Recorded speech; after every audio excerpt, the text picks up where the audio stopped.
श्री स्वामी समर्थ। नमस्कार मित्रांनो आणि मैत्रिणींनो, आज आपण जाणून घेऊया कर्जाच्या विळख्यातून सुटण्यासाठी स्वामींची प्रभावी सेवा। कर्जबाजारीपणातून बाहेर पडण्यासाठी स्वामी समर्थ मार्गावर अत्यंत प्रभावी अशा सेवा सांगितल्या आहेत। व्यावहारिक प्रयत्न जेव्हा कमी पडतात तेव्हा आर्थिक बळच कामी येते।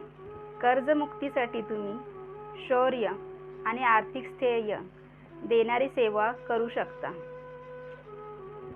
जर कर्ज खूप जास्त असेल तर दररोज किंवा दर मंगळवारी ऋणमोचक मंगल स्तोत्र पठण करावे, यामुळे कर्जाचे मार्ग मोकळे होतात।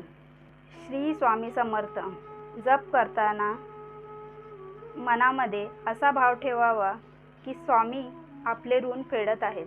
श्री स्वामी समर्थ। जय जय स्वामी समर्थ।